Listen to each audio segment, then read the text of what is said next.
Hey, so I wanted to share this with you real quick. So it's a scripture out of Ecclesiastes. It's Ecclesiastes 10:1. As dead flies give perfume a bad smell, so a little folly outweighs wisdom and honor. And so that was a verse that was shared on Facebook yesterday by a prophetess that I follow, and also it was in the message that she had given yesterday evening. And so God's been talking to me about like consecration, right? And working out the sin that we deal with every day, that I deal with every day. Things like pride and selfishness, all the things. And so it was funny to me because this morning I needed a document, right? And so I had a stack of papers on my laptop. My laptop's on the kitchen table, and so I go to the table and I go to pick up the stack of papers that's on the laptop, and I look on the corner and there is a dead fly, right? And so that's funny to me because I just took it as a God whisper, like, just be mindful that I'm doing the work in you. I need you to keep submitting to the process every day. Let me do what I do. I know what I'm doing, right? And so, but another example that she gave last night from her message was Joshua's 6 and 7, when God was giving the Israelites the land that he promised to their ancestors. It's the battle of Ai, right?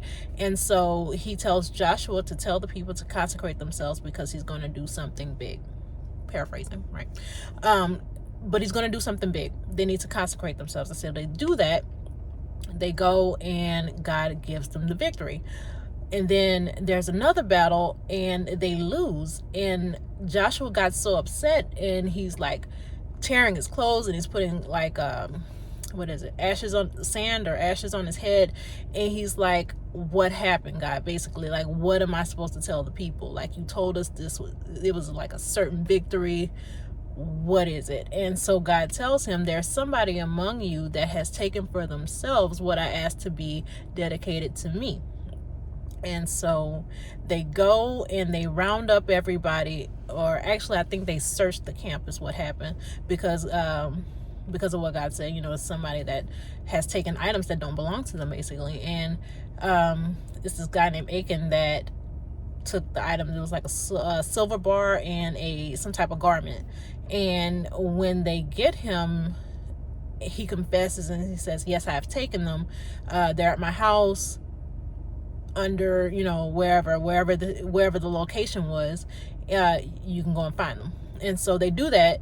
And unfortunately for Achan, what happens is that they end up stoning him and his family, and then also burning his body, which is not desirable, but also not avoidable. Like, it's kind of like a cautionary tale to us to be obedient to God. If he says to do something, do it. Like, he knows what he's doing.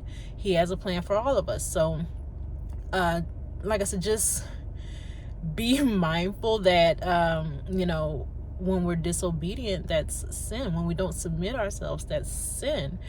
And God hates sin. God is holy. He tells us to be holy because he's holy, right?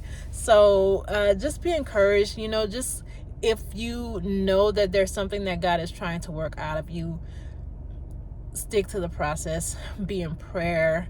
He'll help you. He knows what he's doing, and he knows where we are, which is kind of, what happened with Job. Job said, if only I could find him so that I can plead my case.